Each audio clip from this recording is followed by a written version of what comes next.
Assalamualaikum warahmatullahi taala wabarakatuh.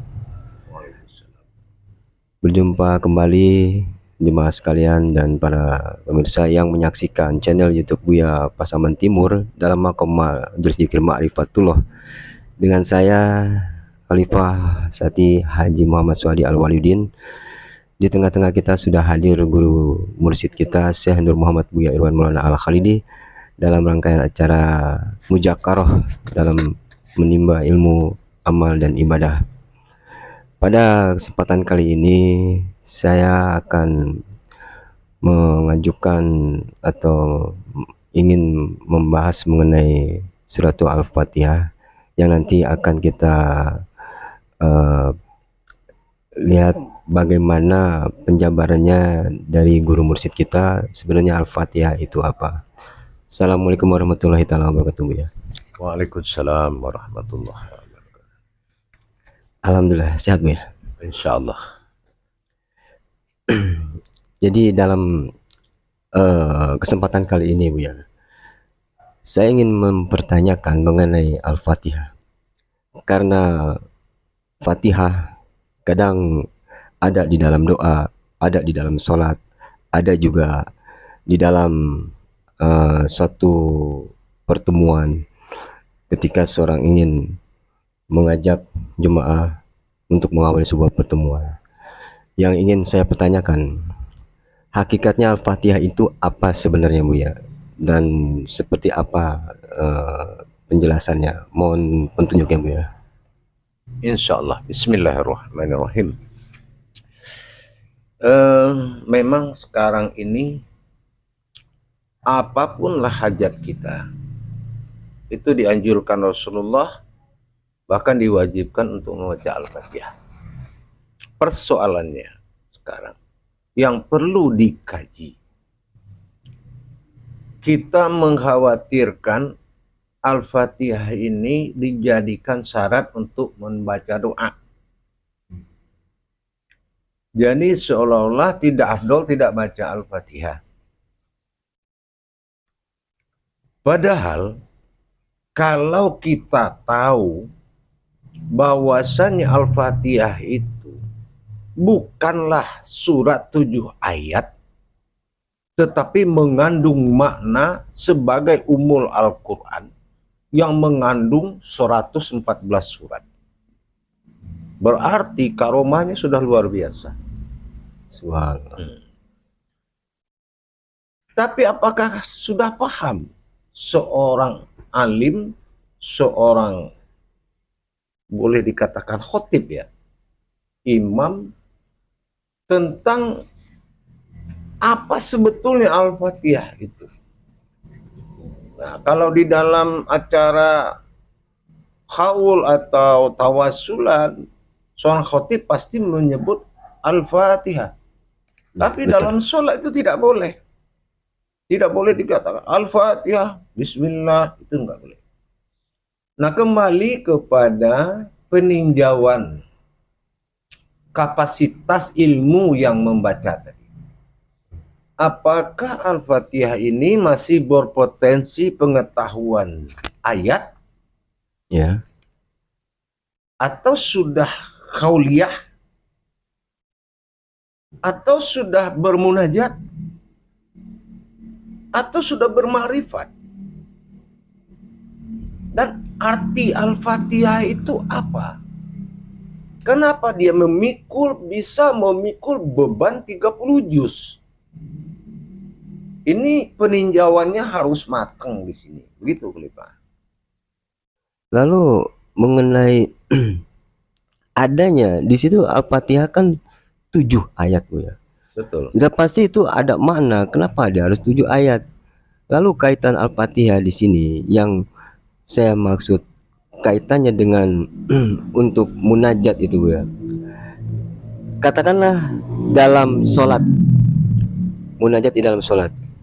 Nah, ini arahnya kemana Bu ya? Lebih speknya lagi Bu ya, lebih spesifikasinya. Mohon petunjuk. Iya. Ayat itu potensinya kan ada. Ada potensinya secara dilihat dari sisi ikhra. Suratul ayatul minal kitab. Kalau potensi kitab qiraat dibaca, hanya dibaca.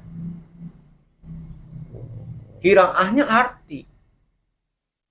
Tapi kalau potensinya sudah qauliyah, itu harus mengandung munajat atau hakikat.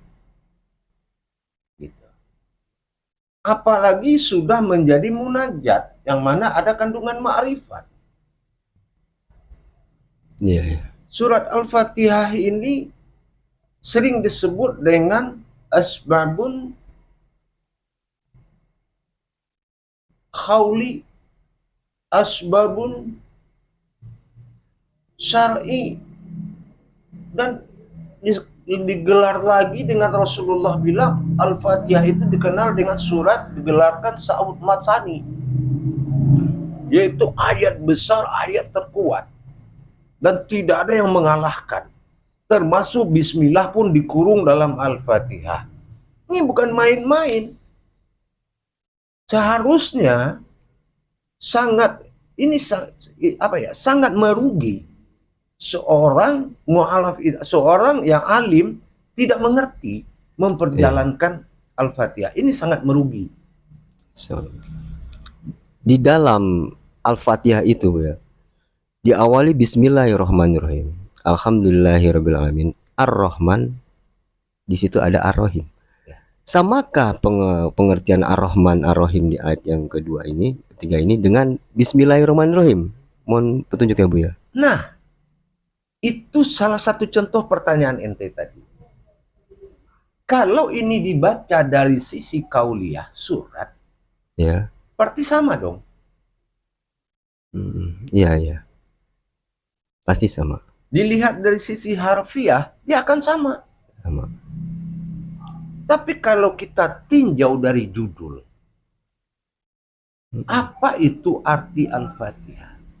Ya. Al-Fatihah itu fungsinya, nanti saya sampaikan artinya. Sekarang fungsi. Ya.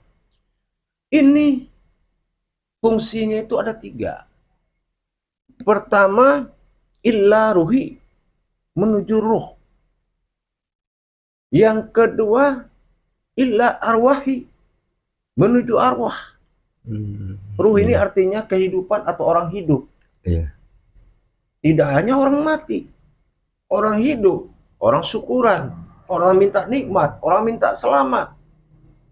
Yang ketiga, illa hadrati, menuju ke aras, menuju kehormatan sebuah ulama, wali Allah, para habaib, para syekh, para mursyid yang meninggal atau yang masih hidup, dikatakan hadrati. Jadi kita harus tahu bahwasanya ini surat yang dikatakan Sa'ud Matsani. Sa'ud Matsani itu kata-kata atau kalam-kalam terkuatnya Allah, gitu. Jadi tadi dikatakan Fatihah itu menjadi umul kitab. Ini dasarnya apa Bu ya? Dikatakan dia bisa jadi umul kitab. Apa karena dia yang pertama, surat yang pertama, atau ada rahasia di balik Al-Fatihah itu sendiri sehingga dia menjadi umul kitab? Mohon petunjuk Bu ya. Saya akan kembali pegang kata-kata ente. Kalau dia surat pertama, Iya. berarti dia surat terpendek dong. Iya. Hah? Iya, seharusnya. Maka halaman 1 itu tidak ada. Di Al-Quran Syahadah itu tidak ada halaman 1. Karena kalau dia kurung menjadi halaman, ya, atau ayat pertama, dia termasuk surat pendek. Padahal dia umul Al-Quran. Nggak bisa dia digolongkan seperti itu. Oh begitu ya. Nanti surat An-Nas, surat Ikhlas. Iya. Nah, bukan seperti itu. Jadi meninjau surat Al-Fatihah itu harus dari sisi ilmu pengetahuan. Contoh, kita dipanggil untuk illa arwahi. Iya.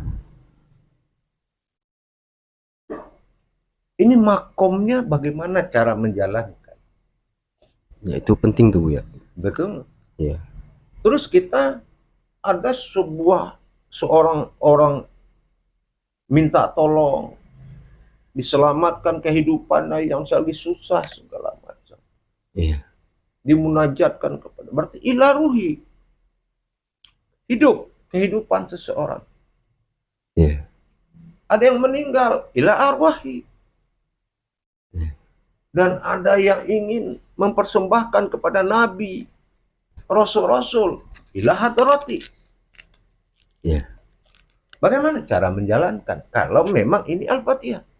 Tapi kalau di sisi pandangan daripada harfiah tadi, seperti jatuhnya kepada ayat, suratul ayatul minal Iya. kitab. Memang ini suatu perjudian yang tidak jelas. Oh begitu ya. Hanya pembacaan yang tidak bermakna. Padahal ini umul Al-Quran. Gitu. Lalu ada sering dan mungkin sering saya ikuti atau menghadiri acara seperti menyampaikan doa untuk arwah gitu ya. Yang menjadi kaji saya, walaupun saya nggak sempat bicara, itu ketika Imam Khatib menyampaikan atau memanggil Al-Fatihah. Nah, tapi Al-Fatihah ini dibaca 8 ayat. Maksud 8 ayat begini Bu ya. Biasanya seorang tuh menyampaikan ilah hadrati, lalu Al-Fatihah kata si Khatib nih. Dan jemaah menjawab auzubillahi minasyaitonirrajim bismillah. Kalau menurut saya jadi Fatihah dipanggil kenapa ada au juga, dan itu sering berulang-ulang. Pertanyaannya, apakah ini bisa berdampak atau berpengaruh dengan doa yang dipanjatkan atau penyampaian Fatihah itu sendiri? Mohon petunjuknya. Iya, makanya saya bilang tadi, kalau dilihat dari sisi harfiah, ayat Al-Fatihah itu 7. Tapi kalau dilihat dari sisi hakikatnya, Ya. itu kalam auzubillahi minasyaitonirrajim itu adalah ayat syarat. Ya, itu ada termasuk sebuah doa. Tidak digolongkan dia sebuah ayat. Makanya boleh dimasukkan, boleh tidak. Tapi kalau dilihat secara versi ayat, Iya. memang tidak boleh. Begitu. Nah, gitu. Jadi Memang tidak boleh. kalau kalau saya memahami seperti itu, ini tinjauannya lebih kemana nih Bu ya? Kalau boleh bertanya, apakah ilmu, apakah ayat, apakah surat, apa kemana kalau pertanyaan seperti itu Bu ya? Jadi begini, makanya saya bilang tadi, ini kodrat ayat itu seorang khotib faham apa tidak? Iya. Apa itu Al-Fatihah? Iya. Kenapa Al-Fatihah itu disebut dengan 7 ayat? Apa memang dasar ayatnya 7? Atau ada makna lain terkandung di balik itu? Iya. Contoh 6.666. Orang mengatakan itu ayat. Setelah dihitung satu-satu tidak cukup segitu. Iya. Tapi tetap diakui ada bahasa itu. Betul. Nah, itu adalah suatu pertanda bahwasan asal daripada ayat itu adalah wahyu. Iya, iya. Ini wahyu. Jadi Al-Fatihah itu adalah saud matsaninya. Asbabun saud matsani. Jadi dia adalah suatu ayat besar yang mungkin tidak mampu kalau dari surat kita telaah dia tidak akan mampu. Kenapa kita baca surat dikirim ke arwah? Ini salah pemahaman. Oh begitu. Teriak-teriak ngirim ke arwah surat nggak bakal bisa. Iya, iya. Tapi makna hakikat di balik surat itu, wahyu Al-Quran itu yang dipikul oleh 7 masa tadi, itu akan sampai asal kita tahu Al-Fatihah itu apa. Gitu. Jadi di sini yang lebih berfungsi dan berdampak itu ketika seseorang itu memahami hakikat dari Fatihah itu sendiri Bu ya. Bukan hanya batasan surat kalau gitu ya. Oh, insyaallah. Lalu saya memahami Al-Fatihah ini adalah betul dia umul dari sebuah Al-Quran. Apakah surat-surat yang lainnya, ayat-ayat yang lainnya itu katakanlah bersumber dari Al-Fatihah Bu ya, sehingga ada 114 surat, ada 30 juz, apa begitu Bu ya? Nah, itulah tadi. Sesuatu yang harus dipelajari tapi tidak mau belajar. Ini akibatnya. Insya Allah. bermain-main di atas hakikat Allah dan Muhammad, yaitu Al-Quran. Disinilah keputusannya. Al-Fatihah ini adalah keputusan dari hakikat Allah dan Muhammad. Itulah Al-Quran. Iya, iya. Ya. Jadi sebelum saya buka Al-Fatihah itu apa, insya Allah. Tapi kita harus berwawasan dulu ya. Iya, Jangan menerima ilmu tanpa wawasan. insya Allah. Kalau umpamanya nanti wawasan ini sudah membuat kita takluk, Ya. barulah kita menerima ilmunya. Nah, kita lihat sekarang perdebatan-perdebatan yang sampai dihadiri oleh setan dan iblis, sehingga mempertanyakan baca aja Al-Fatihah itu sah. Ya. Itu perintah iblis. Ya. Bukan perintah Allah, bukan perintah Rasulullah. Kalau perintah Rasulullah apa? Baca dan imani. Atau belajar. Iqra. Bacalah, pelajarilah, imanilah, ketahuilah, lihatlah, rasakanlah. Banyak panggilan makna iqra. Dari iqra menjadi qara atau baca. Tapi dalil baca kan banyak. Ada bacaan hakikat. Kalau masih wahyu itu dikatakan Al-Quran, Al-Quran bernama wahyu, apa wahyu bisa dilihat? Makanya itu lauh mahfuz. Tanda-tanda yang dimunculkan. Seperti kita mengakui alif itu Allah, apa Allah itu lurus begitu? Iya, iya, iya.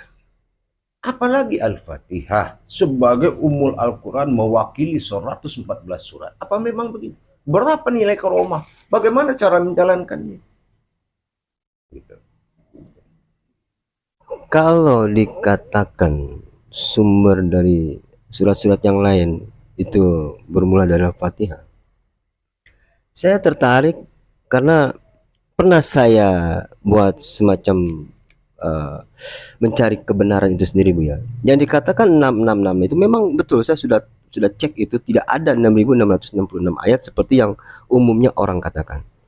Mungkin para pemirsa atau jemaah yang menyaksikan channel YouTube Buya Pasaman Timur ini dalam makom Majelis Zikir Marifatullah bisa dicek dan bisa ditotal dari di Al-Quran itu sebenarnya benar nggak 6666 itu ayat Al-Quran. Karena saya sudah pernah melakukan itu. Nah, ini pertanyaan saya. Kalau hanya 642 sekian, Bu ya, itu sisanya kemana itu, Bu ya? Nah, Apa masih ada di Al-Fatihah atau bagaimana? Ini agak tertarik saya mendalam ini. 6.666 atau 666 itu bukan jumlah surat atau jumlah ayat. Oh, begitu. 6 itu adalah kelipatan dari 6 masa pada timur, barat, selatan, dan utara. Makanya Ka'bah itu segi 4. Itu pembacaan tidak benar. Oh. Kalau mencari boleh dicari seperti itu, cuma ada ayat yang tersurat dan tersirat. Iya. Sisanya tersirat. Kalau tidak ketemu 6.666 ayat. Iya. Kemana tersiratnya? Hitung mim ha mim dal nama Muhammad. Mim ayat huruf keberapa, cari surat keberapa. Cari suratnya. Ha huruf keberapa, dan hijaiyah, cari suratnya. Total. Maka dia akan lengkap menjadi 6.666 ayat. Mim ha mim dal. Nah, ini yang tersirat berupa wahyu yang turun kepada dirinya Rasulullah. Oh, begitu. Jadi rumusnya mencarinya dari kata Muhammad itu ya. Kata Muhammad. Nah, itulah. Makanya dihimpun kepada umul Al-Quran, induknya. Nah, apa induk Al-Quran ini? Sekarang saya terangkan, insya Allah. Dari hukum hijaiyah kita tilik dulu, bahwasan Al-Fatihah, ya, Al-Fatihah itu alif, lam, fa, ha. Ya. Di sini sudah paham kita dari hukum hijaiyahnya, yaitu untuk mendirikan alam, fa, batin, ha, dan zatnya Allah, atau mendirikan sifat dan zatnya Allah. Ini adalah perjalanan alam sifat dan zatnya Allah. Al-Fatihah. Ha itu aras atau zatnya Allah. Sementara fa itu adalah batin atau sifat. Sementara al-inti sir, sir. Jadi Allah mendatangi dengan rahasianya menuju alam zat dan sifatnya dalam rangka hajat yang diminta. Oh, subhanallah. Kenapa jumlahnya 7? Bukan 7 ayat. Karena dia di dalam kitab dinamakan 7 ayat. Ya. Sebetulnya semua jumlah sifat Allah adalah 7. Umulnya kitabnya, suratnya itu. Contoh apa? Semua selain dari Allah jumlahnya 7. Termasuk sifat Allah 7. Sifat Allah pada diri. Sama basar kalam, kayak kodrat, iradat, ilmu. Iya. Sifat Betul. Allah pada jasad. Kulit, daging, urat, tulang, hati, jantung, dan otak. Sifat Allah pada alam. Air, api, angin, tanah, bulan, bintang, matahari. Ya, ya. Semua itu sifat 7. Kitabnya Al-Fatihah. Oh, kok semuanya, Bu ya? Iya. 7 itu hijriahnya 19. Ya. Betul, jam Betul. 7, jam Jam 19. 19. Berarti 1 dan 9, awal dunia dan akhir dunia. Kitabnya Al-Fatihah, arasnya Al-Fatihah. Itu terbuat dari batin Allah. Ada yang zahir, ada yang batin. Itu terbuat dari sirnya Allah. Itulah Al-Fatihah. Jadi orang yang memiliki ilmu harus paham dengan Al-Quran, membaca dan melihat. Gitu. Jangan hanya membaca. Contoh kita sholat. Iya. Bismillahirrahmanirrahim. Berarti Al-Fatihahnya ini Fatihatun Nasun. Al-Fatihah pada diri. Mana kebangkitan Allah yang dikatakan sir, bangkit dalam melalui batin menuju zat dan sifat. Bersifat Allah dalam zat di atas zatnya untuk melakukan hajat manusia. Itulah kekuatan Al-Fatihah. Subhanallah. Tapi ingat, di situ kita dituntut memiliki ilmu rububiyah. Melihat apa yang dibaca. Ini sudah naik tingkat surat ayatnya menjadi kauliyah. Kalau kauliyah itu sudah meningkat kepada munajat dan ma'rifat. Kalau ayat sudah naik derajatnya, pengetahuannya menjadi bukan ayat lagi, tapi sudah kaulinya atau kauliyah, maka hidup hakikat dan dilihat oleh ma'rifat. Baru bisa kita tahu kekuatan Al-Fatihah itu. Jadi saya memahaminya, Fatihah pada sholat rupanya itu bersifatnya kauni ya, kauniyah ya berarti apa? Fatihatun nafsun ya kalau gitu, Fatihatun nafsun. Jadi itu harus terlihat dan apa katanya dibaca dan disaksikan mungkin ya Bu ya, lebih jelas. Ya benar. Fatihatun nafsun. Fatihatun nafsun ya, Fatihatun nafsun. Nah, ini di dalam Fatihah itu ya. Kalaulah itu dikatakan Al-Fatihah itu tadi dari sisi ilmu itu berarti Bu yang tadi Bu ya sampaikan itu ya.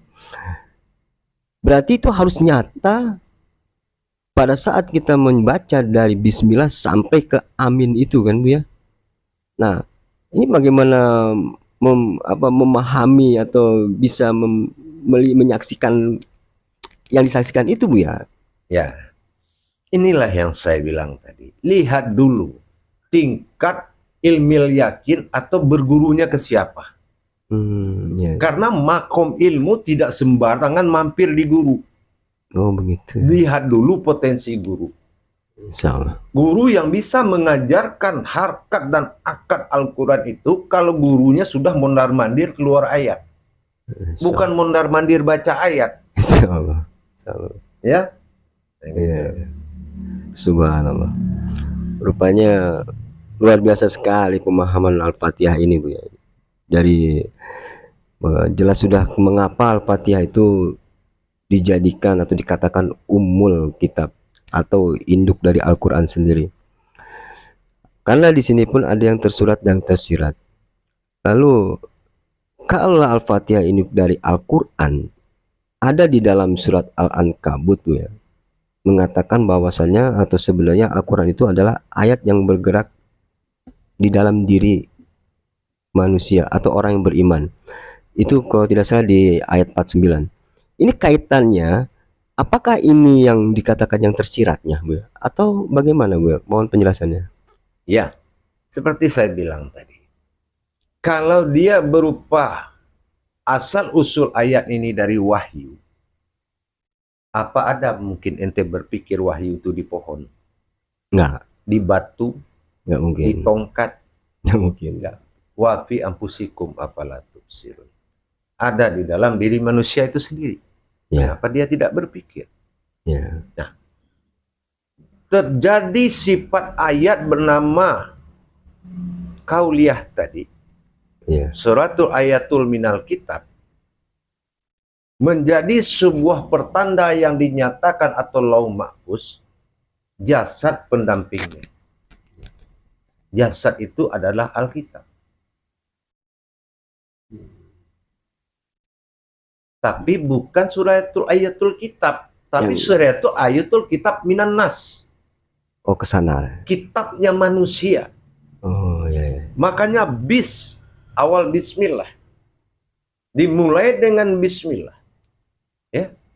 Setelah itu didirikan oleh Al-Fatihah. Setelah itu dihimpun oleh Sin Nas surat An-Nas. Iya. Itu kekuatannya. Jadi Al-Fatihah itu adalah Fatihatun Nasun. Pergerakan Allah dan Muhammad dalam diri manusia. Tapi kalau penafsiran sebagian para ustadz dan ulama dari sisi harfiah, Ya. maka akan terjadilah bahasa tumpang tindih mengatakan Allah dengan Muhammad saut-sautan. Ini Iya. kurang kerjaan. Iya, benar. Ya? Benar. Bukankah sifatnya ikimis sholah? Kita mendirikan ibadah. Iya. Membaca Al-Quran itu sama dengan sholat. Ya? Iya. Makanya ada hukum berdiri. Dikala engkau berdiri, bacalah Al-Quran. Itulah Al-Fatihah. Oh, iya. 7 itu bukan artinya 7 ayat. Jadi kalau kita cari Iya. 114 di dalam 7, Iya. ini sama artinya kita bawa muatan mobil truk dengan mobil sedan. 114 dibawa oleh 7, pecah bannya. Iya. Kalau pandangan harfiah. Harfiah. Tapi kalau pandangan hijaiyah masih kurang. Sasarannya adalah sifat. Pernyataan sifat mewakili seluruh alam yang didatangi tauhid kepada Allah, kepada manusia, dan kepada alam. Mengkabulkan niat, mengkabulkan hajat manusia, menghadirkan batin Allah itu adalah Al-Fatihah. Tidak main-main itu. Insya Allah. Jadi dengan sesuai apa keilmuannya, disitulah cepat tidaknya terkabul sebuah hajat, ya, Bu. Karena harus masuk ke hakikat dari Ya. Salah satu contoh. Nyata-nyata kita antarkan mayat ke alam makam. Iya. Barzah. Start kita taruh. Terus arwahnya bagaimana? Iya. Keranda arwah ini apa? Ingat, ayat itu mukatoah. Iya. Harus jelas siapa yang membaca, apa yang dibaca, dan siapa yang dibacakan. Tiba-tiba Imam Khatib dalam 3 harian almarhum, Iya. Al-Fatihah. Ini yang mengusung rohani kembali kepada Rabbani siapa? Bagaimana mengusungnya dengan Al-Fatihah? Kalau memang Al-Fatihah itu umul Al-Quran, Al-Quran itu adalah hakikat Allah dan Muhammad. Wahyu asalnya. Iya. Apa bisa dibaca dengan mulut? Boleh kalau dijamaahkan, tapi yang satu orang ilmunya lebih harus dalam pandangan di situ. Mengusung tadi. Makanya karomah Al-Fatihah itu melebihi segala karomah-karomah ayat. Dialah yang memikul 114 surat itu. Iya. Tapi dalam hukum sifat. Air ada, semua ada, manusia ada, semua. Gerakan hubungan tauhid antara Allah dengan Muhammad dan alam itu adalah Al-Fatihah. Al itu alam, fa itu batin, ha itu adalah zatnya. Batin dinamakan sifat. Al-sir, alif lam sir, rahasia Allah. Begitu rahasia Allah datang kepada zat dan sifat, datang kepada rohani dan jasad, datang kepada doa dan hajat, maka mabrurlah. Tapi rububiyahnya siapa yang menjalankan? Apakah seorang khotib sudah paham? Iya, benar, Bu. Terpikir juga oleh saya. Yang kasihan si arwahnya, Bu, ya. Nggak kemana-mana akhirnya. Iya. Masya Allah. Jadi akhirnya saya pahami bahwasannya Ummul Quran itu adalah Fatihah, karena Quran itu hakikat Allah, Muhammad, dan alam, ya. Jadi di sini juga tauhid itu terjadi antara Allah, alam ini, dan umat, kalau gitu, ya. Tajaliullah, Tajaliullah istilahnya, insyaallah. bertajalinya Allah kepada sifatnya. Iya. Karena adanya zat mewakili diri dan sifat mewakili Allah dalam diri. Iya, Jadi insyaallah. bersifatnya Allah pada diri. Nah, inilah Al-Fatihah. Al itu alam lip, alif alam, lam alif, atau alam sir. Sir datang melalui batin, fa. D itu adalah sifat, ha itu adalah zat. Ha, ya. Iya. Begitu Allah datang dengan undangan, innallaha wa fil karami Al-Fatihah, maka kita harus menyaksikan kedatangan Allah membawa dan menyelamatkan hajat atau arwah. Maka Insyaallah. dikatakan tiga hanya fungsinya. Illa ruhi, illa arwah, illa hadrati. Tidak boleh lain dari itu. Insyaallah. Illa ruhi, Illa ruhi. kepada kehidupan. Iya. Illa arwahi, kepada yang sudah tidak hidup. Illa hadrati, kepada junjungan. Apakah Nabi, Rasulullah, para malaikat, dan para siapa yang dimuliakan Allah, para sahabat Nabi. Jadi kesana rupanya. Begitu. Insyaallah. Ya. Aduh, ini sebenarnya masih ingin lebih banyak lagi paham nih, Be. Cuman ini tim kreatornya minta sekian waktunya aja kan. Subhanallah. Tapi bagi para jemaah dan pemirsa yang menyaksikan channel YouTube ini, apabila memang masih ingin menambah atau memahami lebih jauh lagi, bisa hadir atau datang ke Majelis Zikir Marifatullah di Jalan Muara Bahari 2, RT 10 RW 1 nomor 2, Kelurahan Sunter Agung, Kecamatan Tanjung Priok. Kembali ke guru kita. Sebelum kita tutup nih, Bu, ya. Ada biasa saya mohon kembali pesan dan nasihat Buya bagi saya dan juga jemaah dan pemirsa yang menyaksikan acara ini, Buya. Insyaallah nasihat saya kepada khusus terhadap pemuka agama, para ustadz dan para imam, para mubalik-mubalik yang dipercaya dan dimuliakan Allah, haraplah mencari dan belajar lebih dalam lagi, mengetahui kenapa yang kita harapkan adalah keberkahan dari sebuah ayat. Amin. Keberkahan, rahmat datang dari Allah, syafaat datang dari Rasulullah, barokah datang dari wali Allah.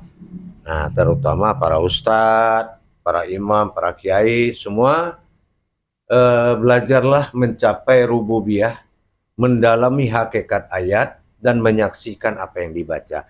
Jangan sekali-kali membaca tanpa melihat. Itu aja pesan saya. Insyaallah, ya. Alhamdulillah. Demikianlah tadi jemaah dan para hadirin yang menyaksikan channel YouTube Buya Pasaman Timur dalam makom Majelis Zikir Marifatullah. Pesan dan nasihat guru mursyid kita yang tadi sudah beliau sampaikan. Semoga apa yang tadi dijelaskan dan dijabarkan mengenai surat Al-Fatihah dan nasihat menjadikan sebuah motivasi kita untuk kembali lebih bersemangat dalam beramal dan beribadah, terutama dalam mencapai atau mencari ilmu-ilmu Allah. Kiranya demikian dari saya. Saya Khalifah Sati Haji Muhammad Swadi Al-Waliyuddin. Mohon maaf bila ada kekurangan. Kurang lebihnya saya mohon maaf. Billahi taufik wal hidayah. Assalamualaikum warahmatullahi taala wabarakatuh. Waalaikumsalam warahmatullahi